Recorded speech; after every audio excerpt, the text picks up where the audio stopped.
अहं शुद्धचैतन्यज्ञानस्वरूपम् अजराहं अमराहं अखण्डम् अनूपम् अहं शुद्धचैतन्यज्ञानस्वरूपम् अजराहं अमराहं अखण्डम् अनूपम् अहं शुद्धचैतन्यज्ञानस्वरूपम् अजराहं अमराहं अखण्डम् अनूपम्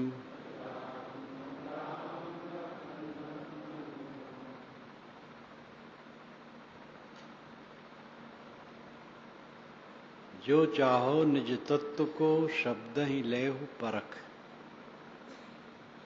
निज तत्व को समझो। शब्दों की उलझन में निज तत्व उलझ गया है।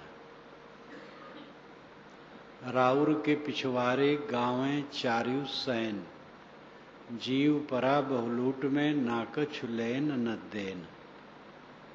ये बीजक की साखी। राउर, राउर के दो अर्थ हैं, अंतःपुर और श्रेष्ठ। अंतःपुर को राउर कहते हैं और श्रेष्ठ को राउर कहते हैं। यहां श्रेष्ठ का अर्थ है गोरखपुर और उस तरफ की भाषा में रउआ बहुत है। रउआ जाताड़ी, आप जा रहे हैं। राउर श्रेष्ठ। राउर कौन है, श्रेष्ठ कौन है? ये जीव आत्मा। और इसके पिछवारे गावें चार्यु सैन।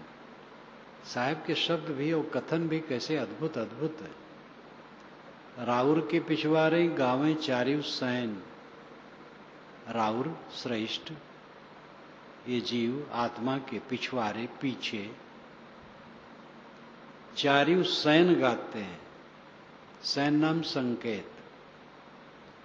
चार्यु चारों वेद, ऋग यजुः साम अथर्व, ये चारों सैन में गाते हैं, संकेत में गाते हैं। संकेत में कुछ कहते हैं, लोग समझ नहीं पाते, इसलिए खूब उलझे। जीव परा बहुलूट में, जीव बहुत लूट में पड़ा है। लूट का अर्थ आनंद और क्लेश दोनों होता है। क्या बहुत लूट में पड़े हो? यानी क्या तुम्हें मिल गया है? और लूट आनंद और क्लेश लुट जाना। लुट जाना तो सब समझते हैं क्लेश, लेकिन क्या लूट में पड़े हो? यानी बहुत मालटाल लूट रहे हो क्या? यानी क्या तुम्हें मिल गया है? और लूट आनंद और क्लेश लुट जाना। लुट जाना तो सब समझते हैं क्लेश, लेकिन क्या लूट में पड़े हो? यानी बहुत मालटाल लूट रहे हो क्या? सपने में आनंद और क्लेश दोनों होते हैं, लेकिन जागने पर न आनंद न क्लेश, दोनों धोखा। ऐसे जीव धोखे में पड़ा है। 5 आवरण जीव के ऊपर हैं,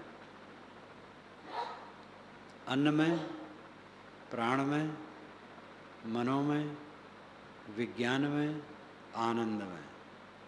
ये 5 कोश जैसे 5 पर्दों के भीतर कोई वस्तु रखी हो।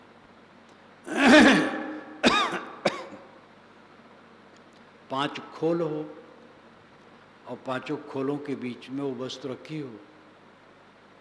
ऐसे ये 5 खोल हैं। पहला अन्नमय है, जो आँखों से दिखाई देता है। ये अन्न से उत्पन्न होता है, अन्न से जीवित रहता है और बिना अन्न के ये नहीं रह सकता है। अन्न का अर्थ है भोजन। एक अन्न का अर्थ है चावल दाल इत्यादि, लेकिन खास अन्न का अर्थ है भोजन। भोजन से ये शरीर पैदा होता है। माँ बाप भोजन करते हैं, उनसे रजवीर बनते हैं और तभी गर्भाधान होता है। अन्न से पैदा होता है और अन्न खा करके जीता है। अन्न न मिले तो ये नहीं रहता है। ये अन्नमय कोश है, ये स्थूल शरीर है। जागृत इसकी अवस्था है। जागृत में प्राणी पदार्थ परिस्थितियों को देखता है, उसमें कुछ को अपना और कुछ को पराया मानता है। अपने में हर्ष और पराये में तटस्थ रहता है। अपनी मानी गई चीज़ों में हानि होती है तो क्लेश होता है, लाभ होता है तो आनंद आता है। इस झमेले में पड़ा रहता है। दूसरा मनोमय कोश है। संकल्पों, स्मरणों, स्मृतियों का समुच्चय मनोमय कोश है। जहाँ तक सोचा जाता है, स्मरण आता है, याद होती, मनोमय कोश है। मनोमय कोश में इतना तादात्म्य हो जाता है कि जो स्मरण आते हैं लगता वो मैं ही हूँ। काम वासना आई तो आदमी समझता है मैं काम वासना हूँ, उससे अलग अपने को नहीं मानता है, उसे बहता है। अलग समझे, उसको छोड़ दे, शांत हो जाए। क्रोध आया बह गया, लोभ आया बह गया, मोह आया बह गया। जो जो विकार आते हैं, जो जो वृत्ति आती है, उसी में ये जीव बहता रहता है। मनोमय कोश, मनोमय से अपने को अलग नहीं समझ पाता है। फिर विज्ञानमय कोश, प्राणमय कोश।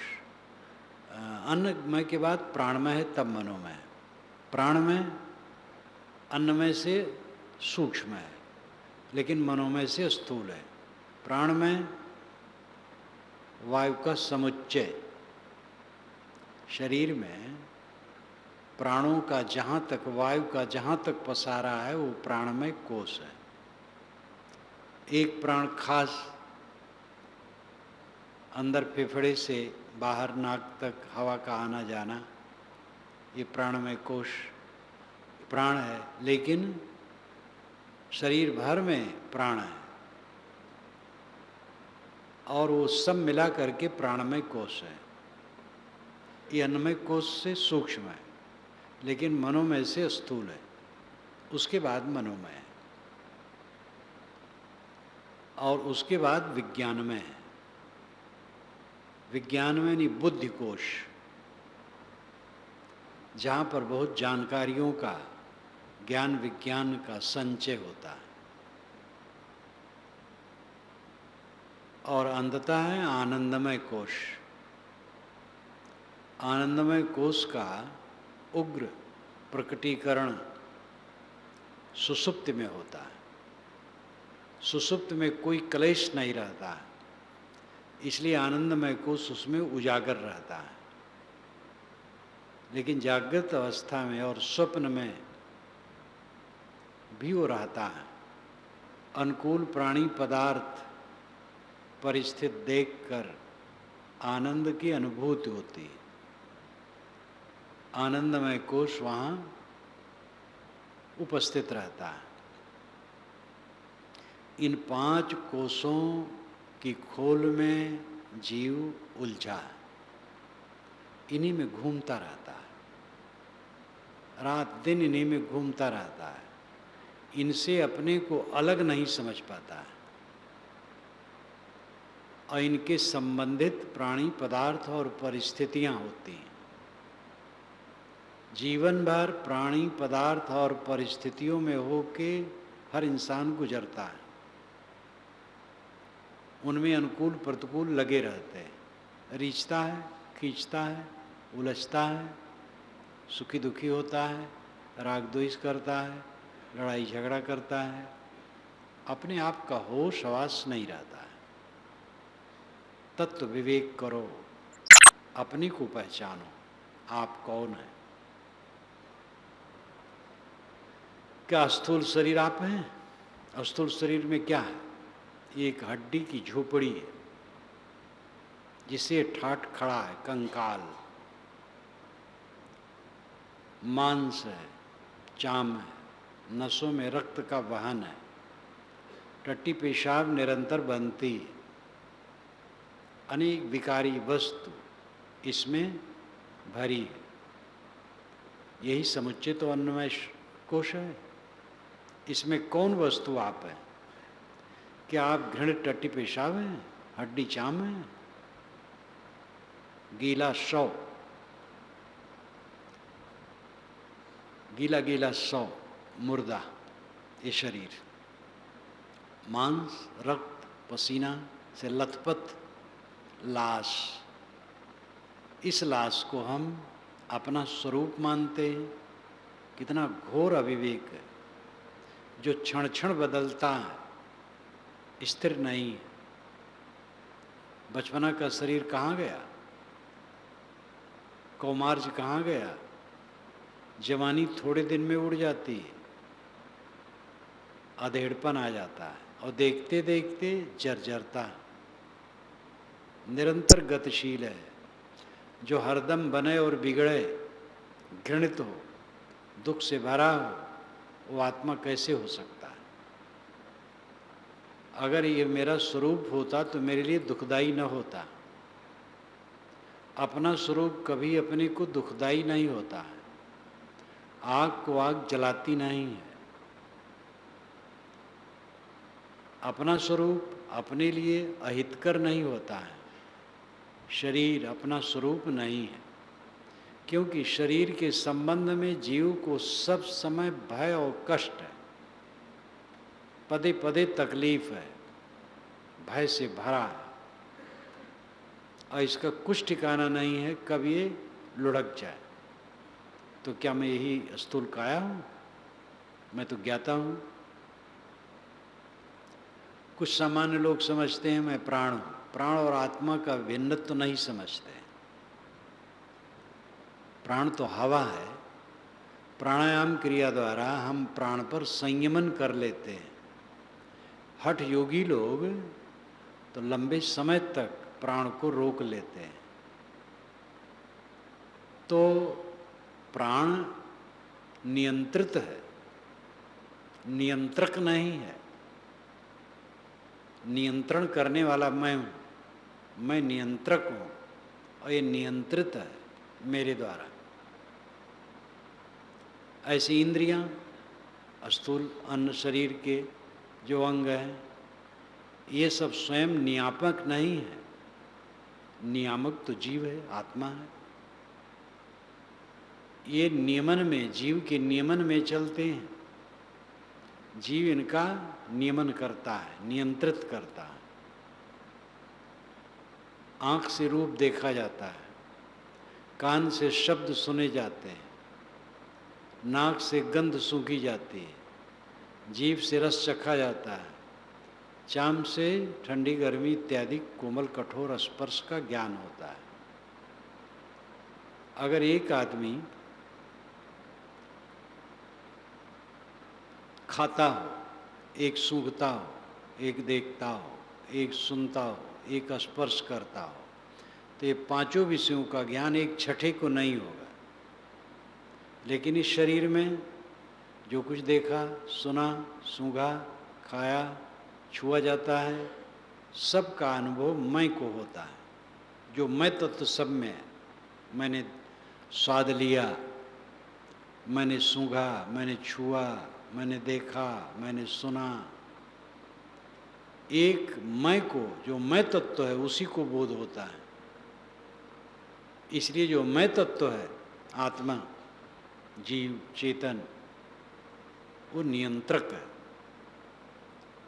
और ये सब नियंत्रित हैं। जीव के नियमन में ये चलती हैं इंद्रियां। जीव स्वतंत्र है, इंद्रियां परतंत्र है। खड़े स्त्री लोग खड़े रहते हैं 12-12 वर्ष तक, बैठते ही नहीं।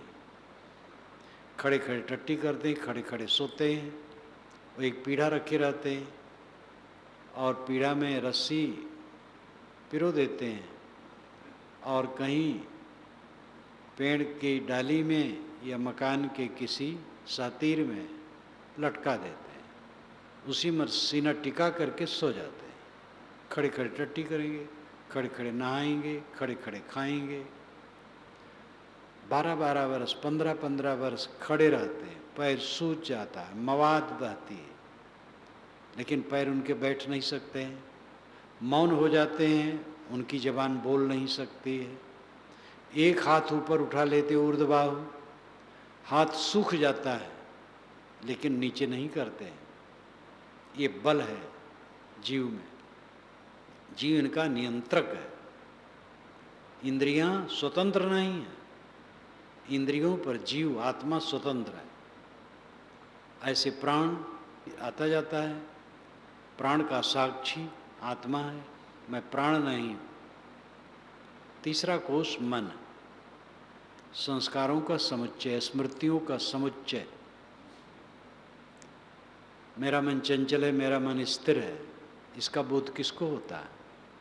मैं मन नहीं हूँ, मन का दृष्टा हूँ, मन का ज्ञाता हूँ, मन का बोधा हूँ, उसका बोध करता हूँ, ज्ञान करता हूँ, उसको जानता हूँ।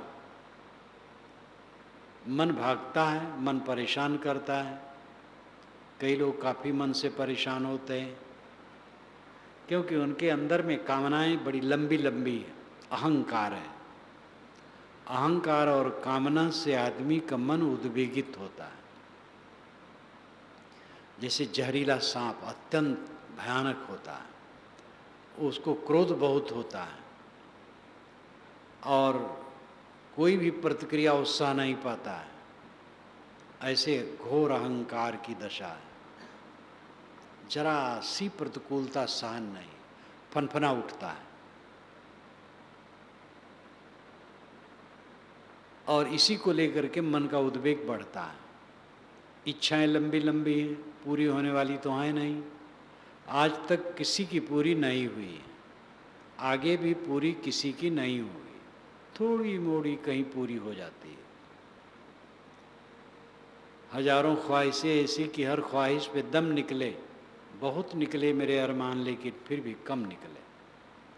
हजारों ख्वाहिशें ऐसी जो दम दे करके पूरी करने लायक, लेकिन बहुत थोड़े निकले, सफल हुए और असफल ही रहा। मनुष्य बूढ़ा हो जाता है, जर्जर जो हो जाता है, कामनाएं पूरी नहीं होती। जिनका अहंकार बढ़ा चढ़ा है, जिनकी कामनाएं लंबी लंबी हैं, उनको बेचैनी रहना है। अहंकार के नाते थोड़ी प्रतिकूलता सहन नहीं होती है, और प्रतिकूलता आई तो रात भर बिस्तर पर करवटें बदलते रहे। लड़के ने कुछ कह दिया, पिता ने कुछ कह दिया, भाई ने कह दिया है, नौकर ने कह दिया है, स्वामी ने कह दिया है, गुरु ने कह दिया है, शिष्य ने कह दिया है, पड़ोसी ने कह दिया है, समधी ने कह दिया, कहीं से भी हो। अहंकार की मात्रा जितनी अधिक होगी वो बेचैन हो जाएगा और मालूम होगा प्रलय आने वाला है, मेरा विनाश है। अत्यंत अंधकार में वो डूब जाता है, अत्यंत उद्वेगित हो जाता है, अशांत, पीड़ित। कामनाएं हैं, उछलती हैं, पूरी होने वाली तो है नहीं, उसी के उधेड़ में पड़ा रहता है।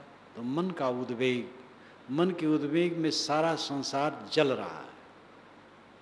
धनी है, विद्वान है, पूज्य है, प्रतिष्ठित है, मन की आग में जलते हैं। पूजा प्रतिष्ठा क्या करेगी? पूजा प्रतिष्ठा कुछ काम नहीं करेगी। पूजा करने वाले, प्रतिष्ठा करने वाले श्रद्धा से करते हैं तो उनके अंतःकरण में प्रसन्नता होगी। लेकिन जो पूजा प्रतिष्ठा पाते हैं अगर वो सुबस नहीं है तो पूजा प्रतिष्ठा से उनके चित्त में आनंद अगर होगा तो लौकिक बुद्धि है, फिर वही दुख शुरू है। पूजा प्रतिष्ठा से किसी को परमानंद की प्राप्ति नहीं होती है, परम शांत की प्राप्ति नहीं होती है। इसलिए बड़े बड़े पूज्य लोग भी उद्वेगित रहते हैं। साधना जो नहीं करेगा वही उद्वेगित रहेगा, साधु गृहस्थ से कुछ मतलब नहीं। तो मनोमय कोश ये तीसरा कोश है, भयंकर, बहुत उद्वेग वाला, बहुत व्यथित करने वाला। और चौथा कोश प्राणमय, बुद्धिमय, विज्ञानमय, जो बुद्धि का कोश है, विज्ञानमय कोश। विज्ञानमय कोश ये बुद्धि कोश है, जहाँ ज्ञान का खजाना इकट्ठा होता है, बहुत ज्ञान का भंडार, विशाल बुद्धि। कुछ विशाल बुद्धि के लोग होते हैं। शायर बुद्धि बनाए के बाएं विचक्षण चोर, सारी दुनिया जहड़े गई कोई न लागा ठौर। साहब कहते हैं कुछ लोग अपनी बुद्धि को शायर समुद्र की तरह बना लेते हैं, उनकी प्रतिभा बड़ी विशाल होती है, शायर बुद्धि बनाए के, लेकिन बाएं विचक्षण चोर, बाएं होते हैं टेढ़े चलने वाले। विचक्षण तो हैं, बुद्धिमान बहुत हैं, लेकिन चोर हैं। सभ्यता के नाम पर कपट, छल और दूसरे के शोषण की प्रवृत्ति, धर्म के नाम पर, भक्ति के नाम पर, ज्ञान के नाम पर, वैराग के नाम पर दिखावा है और अंदर में दुराचार है। बाएं विचक्षण चोर, सारी दुनिया जहाड़े गई। ऐसे लोगों के चक्कर में पड़ करके सारी दुनिया जहाड़े गई, खराब हो गई, नष्ट हो गई, कोई न लागा ठौर, कोई ठौर ठिकाने में नहीं लगा। आज जो आप देखते हैं कभी कभी बड़े बड़े प्रतिभावान धूर्त, अखबारों में, टीवी में, जिनका आपको पता लगता है महात्मा हैं, जगत गुरु हैं, बड़े विशाल नाम के हैं, बहुत बड़े प्रवक्ता और लाखों की भीड़ में बोलने वाले चमत्कारी बाबा अवतार हैं, न मालूम क्या क्या। और उनकी पोल पट्टी आचार विचार की भ्रष्टता, हिंसा, हत्या, दुराचार, ये सब बाएं विचक्षण चोर हैं। ये आज ही नहीं है, पहले भी थे और आगे भी रहेंगे। शक्ति है, शक्ति जिधर लगेगी उधर विकास करेगी।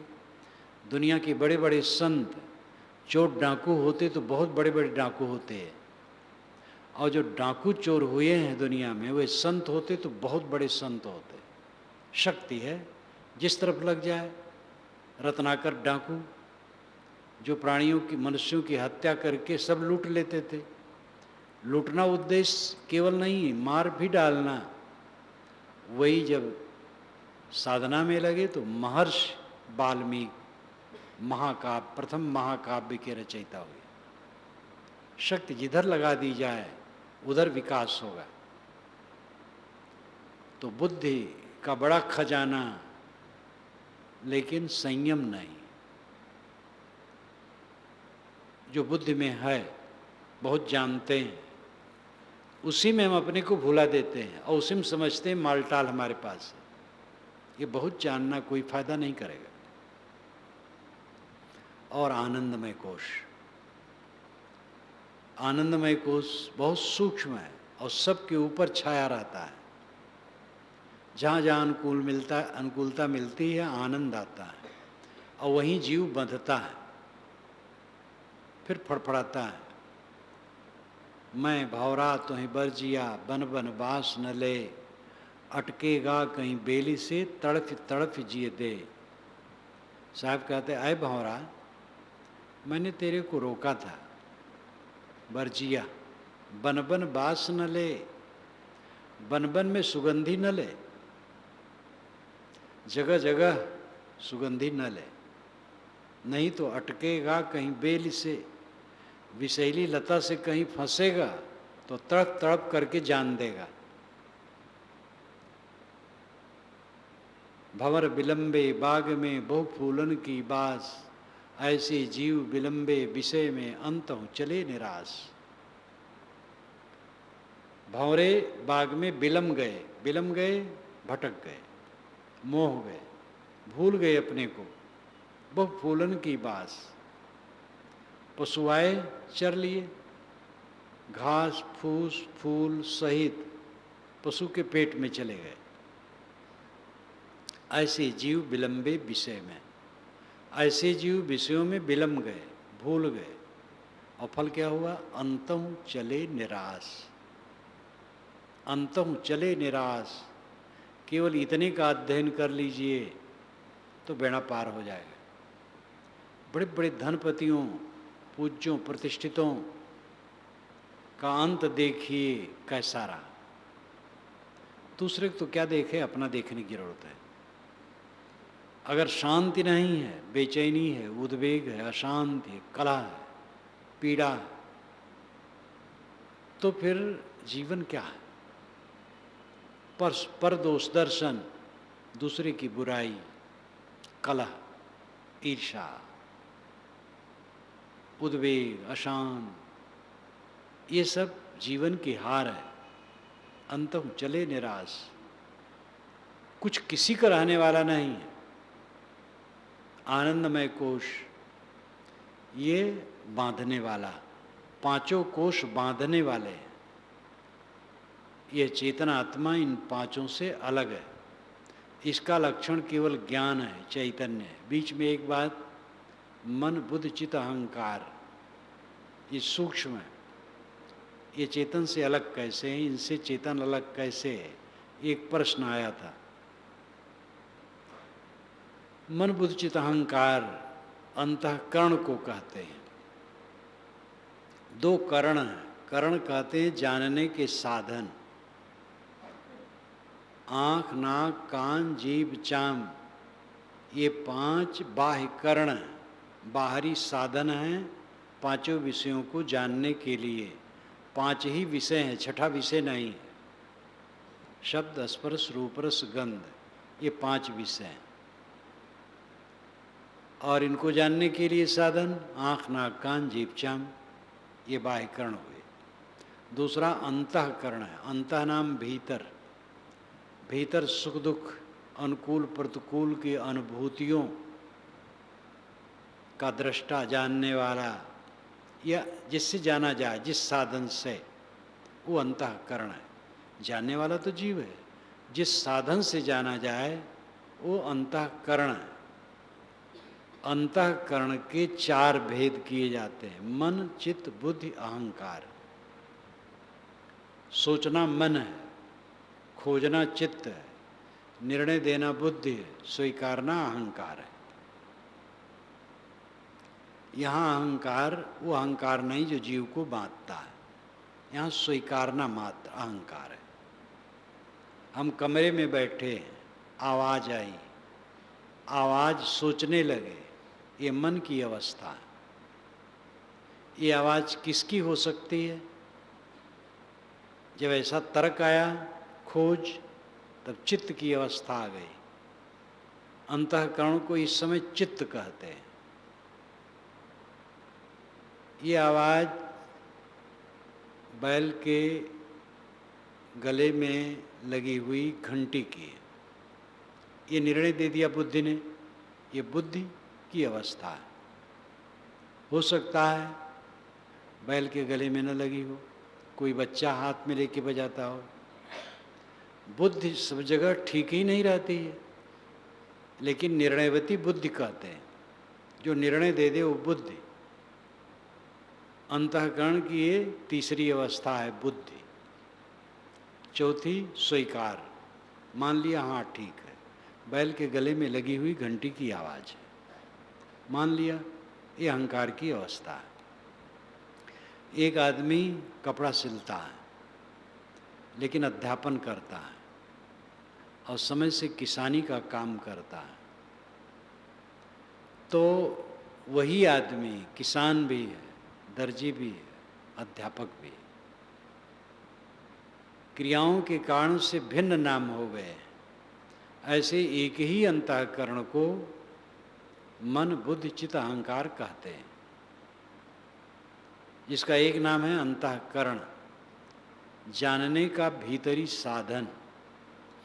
अब बड़ा अद्भुत है, जब से जन्म लिए हैं तब से आज तक का जो कुछ सुने जाने हैं, देखे हैं, उनके संस्कार उन पर पड़े। मनोविज्ञान कहता है जब हम किसी अपरिचित कमरे में जाते हैं और हमारी नज़र वहाँ की वस्तुओं पर पड़ती है तो सबके चित्र मन में आ जाते हैं, लेकिन अचेतन और अवचेतन मन में चले जाते हैं। चेतन मन में कुछ रहते हैं, कुछ की याद पीछे होती है। उसका कमरा इतना बड़ा था, अमुक जगह कलश रखा था, अमुक जगह टीवी रखा था, अमुक जगह उसका कोट टंगा था। कुछ बातों की याद रहती है, बाकी सब भूल जाता है, लेकिन वो मन से जाता नहीं है, अचेतन मन में सब छप जाता है। तो ये मन के कितने परत हैं, कितना लंबा है, जो हम याद किए हुए हैं कभी कभी भूल जाता है। तो हम जब ध्यान देते हैं बारंबार तो याद हो जाता है। कागज उलझ गए अंदर में, खोजने लगे, खोजते खोजते मिल गए। ये मन बहुत गहन गंभीर है। फ्लॉपी जो होती है कंप्यूटर में, छोटी छोटी फ्लॉपी में बड़ी बड़ी किताबें आ जाती हैं, लेकिन ये भी बहुत स्थूल है। मन जैसी फ्लॉपी न आज तक बनी न बनेगी। बड़ी अद्भुत फ्लॉपी है। बाहर वाली फ्लॉपी सड़ सकती, जल जाएगी, लेकिन ये मन की फ्लॉपी जलती नहीं है, सड़ती नहीं है, गलती नहीं है। ये बहुत अद्भुत है और यही जटिलता का कारण है। सब जीव इसी में उलझे। बाह्यकरण, अंतःकरण, ये दोनों करणों का भेद समझिए। जानने के साधन को करण कहते हैं। बाह्यकरण आँख, नाक, कान, जीभ, चाम है, जो 5 विषयों को जिससे हम जानते हैं। अंतःकरण भीतर मन है। अंतःकरण जिससे सुख दुख की अनुभूतियाँ होती हैं और उसके 4 भेद किए जाते हैं, मन, चित्त, बुद्धि, अहंकार। ये मनोमय है और चेतन इनका साक्षी है। मन, चित्त, बुद्धि, अहंकार को शोध करके, उसको सुबस करके ये अपने आप को निराला कर सकता है। बहुत जटिल है मन। प्राण अन्नमय कोश का स्थूल व्यापार यही आदमी को उलझाए रखता है। आदमी समझता है, जीव समझता है मैं देह हूँ। देह से अलग अपने अस्तित्व का उसे बोध नहीं है। अब अगर जानकारी हो गई तो अभ्यास न होने से यथार्थ बोध नहीं होता है, चरितार्थता नहीं होती है, रियलाइजेशन नहीं होता है। चरितार्थता तो तभी होगी जब समाधि में जाए, ध्यान में जाए, बुद्धि द्वारा आत्मा को 5 कोषों से अलग समझ लिया। मैं मिट्टी का लौंदा नहीं हूँ, अन्नमय कोश में नहीं हूँ, और दूसरा प्राणमय कोश हवा का जो बंडल है वो मैं नहीं हूँ, तो जड़ है। तीसरा मनोमय कोश, ये मन का प्रपंच, ये मैं कैसे हो सकता है, इसका तो मैं साक्षी हूँ। चौथा विज्ञानमय कोश, बुद्धि का खजाना, ये भी मैं नहीं हूँ, घटती बढ़ती रहती है चीज़ें जो जानकारियाँ हैं। चौथा, 5वां आनंदमय कोश, ये भी आनंद आता और चला जाता, वो मेरा स्वरूप कैसे हो सकता है। बुद्धि से जान लिए, लेकिन चरितार्थता तब होती है जब ध्यान में जाए, और अंतिम ध्यान में जब पहुँचे तब। पहले तो ध्यान द्वारा एक अभ्यास किया जाता है, ध्यान का एक मशक्कत, एक प्रयास, एक अभ्यास, उसको एक खूंटे में बांधो, सरल बनाओ, सहज बनाओ। ध्यान उसी का ज़्यादा सफल होगा जो सात्विक भोजन करता है और थोड़ा कम खाता है, विचार अच्छे रखता है, कलह नहीं रखता है, लड़ाई झगड़ा किसी से नहीं करता है, पर दोष दर्शन में नहीं पड़ता है, अपने को रात दिन देखता है, विवाद से सदैव बचता है, कहीं भी विवाद में नहीं पड़ता है, सिर झुका लेता है, हट जाता है। ऐसा आदमी ध्यान में जल्दी प्रवेश करता है। संतुलित सात्विक सुपाच्य भोजन करने से शरीर में ताजगी रहती है, स्फूर्त रहती है, और मन राग द्वेष के दबाव में न होने से प्रफुल्लित रहता है। जो कलह कल्पना करेगा, विवाद करेगा, लड़ाई झगड़ा करेगा, गुटबंदी करेगा, वैर विरोध करेगा, दूसरे बुराइयों में लगेगा, कलह करेगा, तामस रखेगा, अहंकार रखेगा, वो ध्यान में प्रवेश नहीं कर पाएगा। ऐसा उफान शैतान वाला मन कब शांत हो सकता है? मर जाओ तब ध्यान होगा। मर जाओ, मर भयंकर शब्द है। ध्यानी लोग बैठे इसलिए कहने मुझे डर नहीं है। वैसे तो प्रवचनों में भी कहा करता हूँ, मरने के शब्द न कहो और कुछ कहो, जो कि पक्का है और उसी के द्वार से आगे निकलना है, कोई बच नहीं सकता है। जो अंतिम रिजल्ट का दिन है, जिसमें पूर्ण उत्तीर्ण होने के लिए पहले से तैयारी करनी चाहिए, उसको हम एकदम भूले रहते हैं। ये हमारे जीवन का भयंकर धोखा है। और वो आवे आचा बूझ, अचानक आएगा, देरी नहीं लगेगी। तन पिजरा नाई है, काम पंछी उड़ गई हैं। अचानक एक चक्कर आएगा, बस सब गया। कितने लोग तो मित्रों से बात नहीं कर पाते,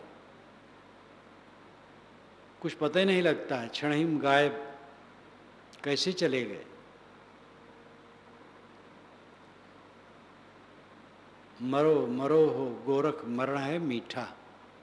गोरखनाथ ने भी कहा, ऐ गोरख मरो, मरना मीठा। मरना अहंकार ममकार को मार देना, शीतल हो जाना, सह लो, सबकी सहो, सबकी, छोटे की बड़े की, सबकी सहो। सह करके अमृत मिलेगा, सह करके विजयी बनोगे, झुक करके विजयी बनोगे। साधना का मार्ग, भक्त द्वारा सांकरा राई दसवे भाई, मन तो मैगल होए रहा कैसे आवे जाए। भक्ति द्वारा सकरा है, राई दाने के 10वें हिस्से के बराबर है, और मन हाथी बना है, कैसे आ जाएगा। नन्हा होई के पीऊ, नन्हा होकर के बच्चा माँ का दूध पीता है, जवान नहीं पीता है। अहंकारी आदमी गुरु से भी कुछ नहीं पाएगा। इसलिए विनयावनत बनो।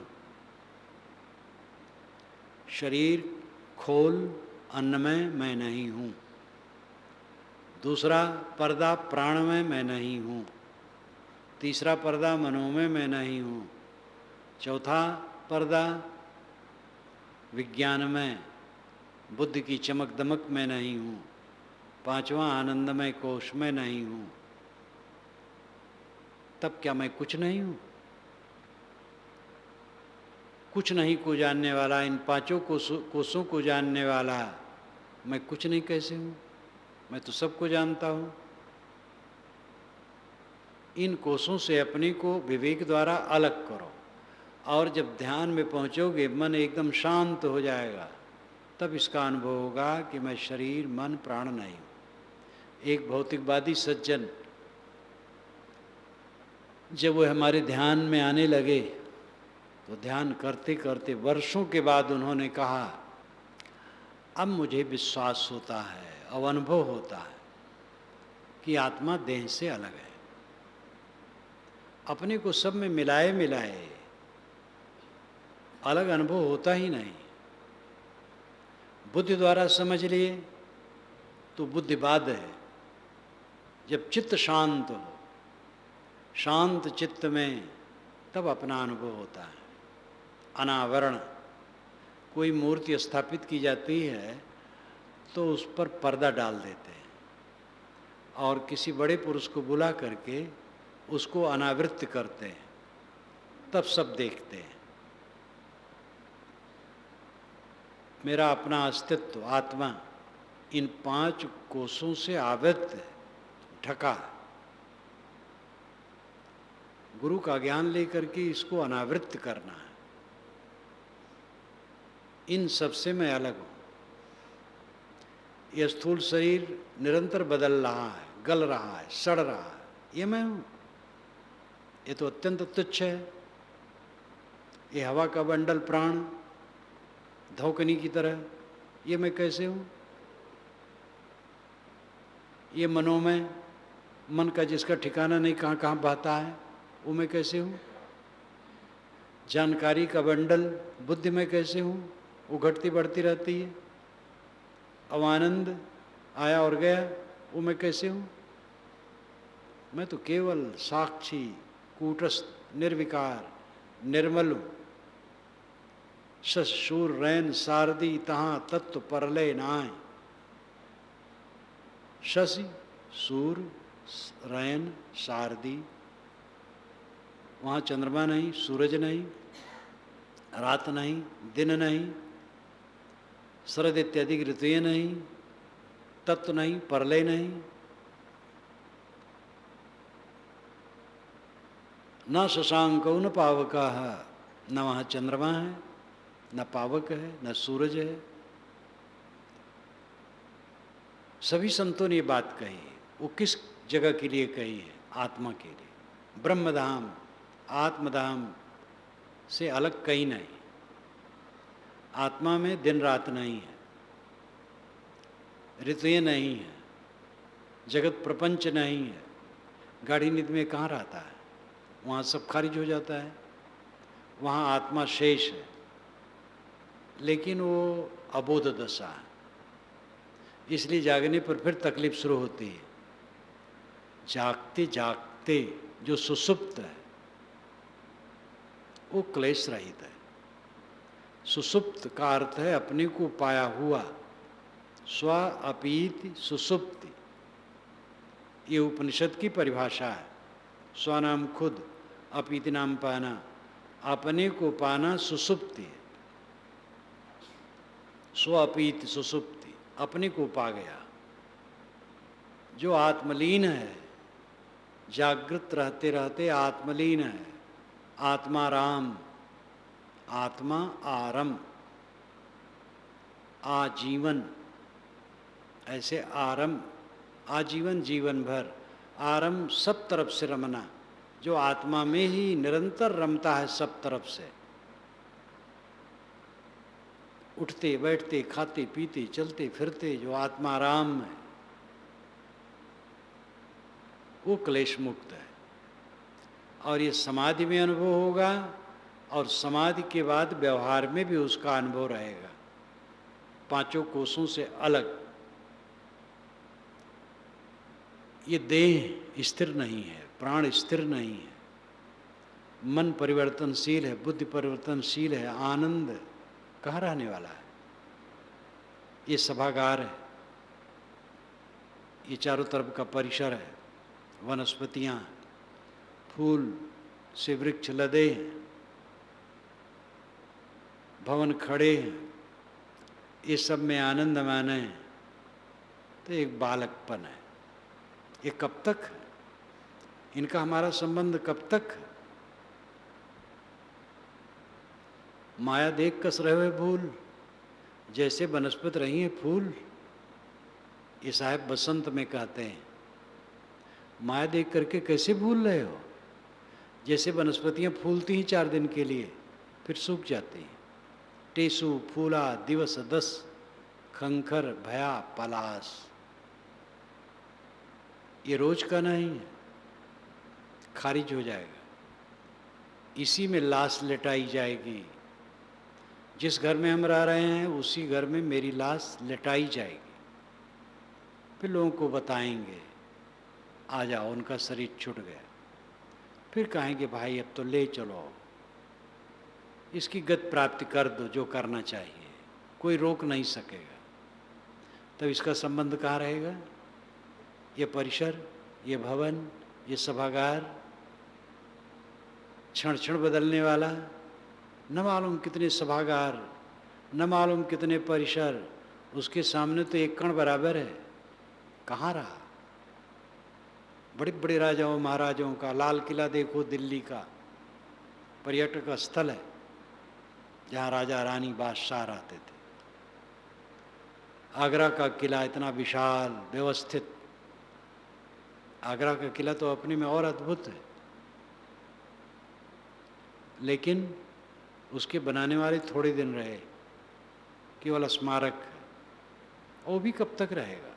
काल तो सबको खा जाता है, किंतु जिसको अहंकार होता है वो तो उसका संबंध बहुत ही क्षणिक है। किस वस्तु में आनंद माना है? बाहर का आनंद काल है, आनंद आनंद सबका है, आनंद जीव को काल है। पूर्ण परख प्रकाश वो शरण कबीर दयाल है।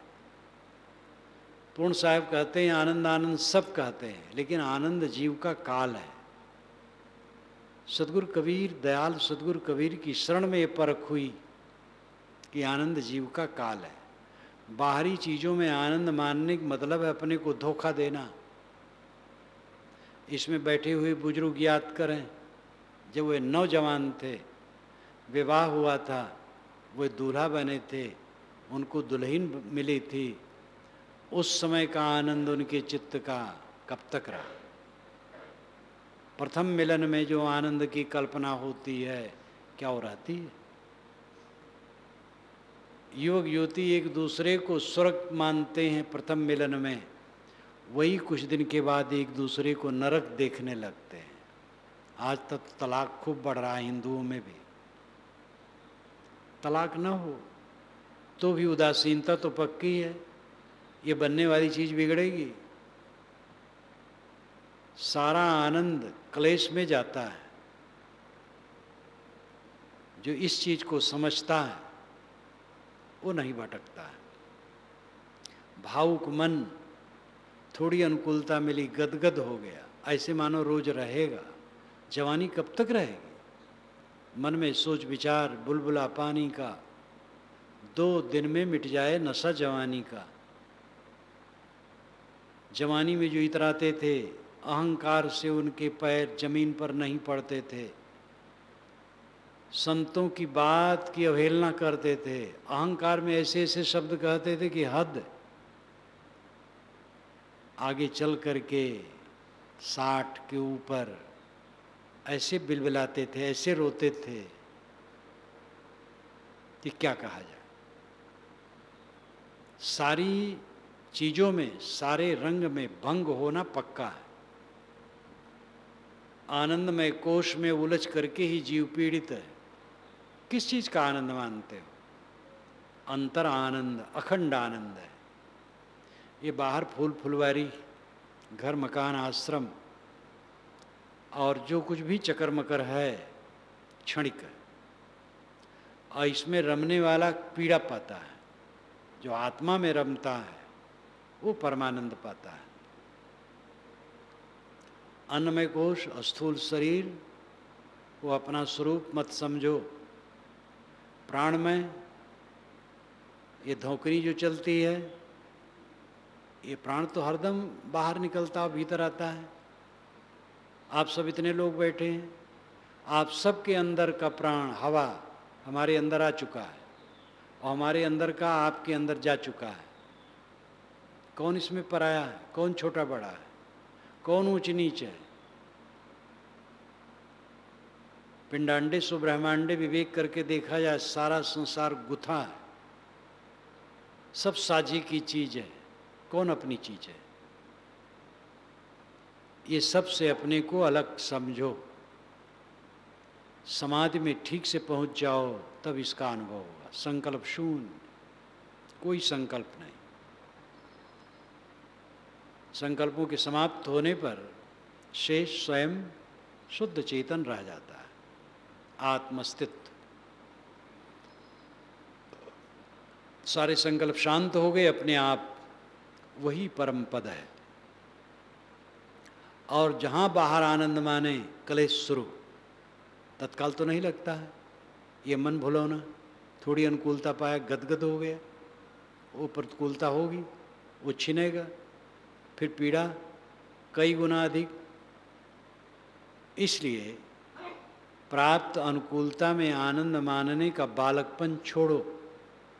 निरंतर आनंद, अखंड आनंद, अहंकार और कामना के विसर्जन में, अंतर्मुख होने में, अंतर्लीन आत्मलीन होने में, स्वरूपलीन आत्मलीन ब्रह्मलीन, कुछ भी कहो, ब्रह्म नाम बड़ा श्रेष्ठ, श्रेष्ठ आत्म अस्तित्व, ये जीव ब्रह्म, जीवो ब्रह्मयु ना परा, ये वेदांतियों की घोषणा है। जीवो ब्रह्मयु ना पराः, जीवः ब्रह्म एव न अपराः, ये इसका पदच्छेद है। जीवः ब्रह्म एव, जीव ब्रह्म ही है, न अपराः, दूसरा ब्रह्म नहीं है। ये जीव ब्रह्म है, ये चेतन आत्मा ब्रह्म है, और अपने आप में लीन होना, ब्रह्मलीन होना है, आत्मलीन होना है, स्वरूप लीन होना है। ये निर्भय पद है, क्लेश रहित निर्द्वंद। खूब अभ्यासी बनो। अकेले में सहज ही जब बैठ जाओ, मन पर ध्यान दो, बटोल लो, कुछ न सोचो, शांत। सोच सोच के क्या करोगे? बचपन से जब से हो उसमें आए, सोच सोच करके दिमाग को फोड़ा बनाए हो, राग किए हो, द्वेष किए हो, कलह किए हो, विवाद किए हो, चित्त में विषय वासना का उद्वेग किए हो, नरक भोगे हो, और क्या किए हो? सोचना बंद करो, शांत। अगर सोचो तो अच्छी बात सोचो, खराब न सोचो, संसार की नश्वरता सोचो, आत्मा का शिवत्व सोचो, नित्यत्व सोचो, सब कुछ की परिवर्तनशीलता को सोचो। जहाँ जहाँ मन उलझता है उसकी वास्तविकता को सोचो तो नहीं उलझेगा। सच्चाई न समझने के कारण दुख है। अगर हमारे मन में दुख आया तो मतलब यह है कि हम समझ नहीं पाए। समझ जाएं दुख नहीं होगा। दूसरे के ऊपर हमारा अधिकार नहीं, बड़े पर नहीं, छोटे पर भी अधिकार नहीं, किसी पर अधिकार नहीं। इसलिए कोई कुछ कहे सा लेना है निर्विकार भाव से। अहंकार आसान हो गया, असंतोष हो गया, समझ नहीं पाए। मान लिए मेरा है, कैसे कहा ये? कोई मेरा नहीं है, सब मित्र हैं, सब मिले हैं, भीड़ है, भीड़ में चल रहे हैं, कोई कुछ कह दे, कोई दोष नहीं। जैसे जो समझता है कहता है। अपनी को निर्विकार रखो। धर्मशाले में लोग इकट्ठे होते हैं, सब न्यूट्रल, एक दूसरे से निष्पक्ष, सरल, सहज, एक दूसरे से बातचीत करते हैं, कुशल मंगल पूछते हैं, पता भी कितने भावुक लिख लेते हैं, टेलीफोन लिख लेते हैं, चाहे पीछे करें चाहे न करें। और जब जब जिनका समय आया बुढ़िया बिस्तर बांधे, अपनी अपनी गाड़ी पकड़ी चले गए। बस ऐसे हम यहाँ रह रहे हैं, ऐसे समझें, अपने को बांधे ना, अपने को एकदम हल्का बना ले। ये राग के बोझा से, द्वेष के बोझा से जीव पीड़ित है। भव सागर यही है, इस भव सागर से बचें। ये 5 कोसों के आवरण में जीव ढका है। निरंतर विचार करो, मैं स्थूल देह नहीं हूँ, मैं प्राण नहीं हूँ, प्राण हवा है, जड़। स्थूल शरीर तो प्रत्यक्ष मिट्टी का लौंदा है, और प्राण भी हवा है, और मन एक रिकॉर्डिंग है संस्कारों की,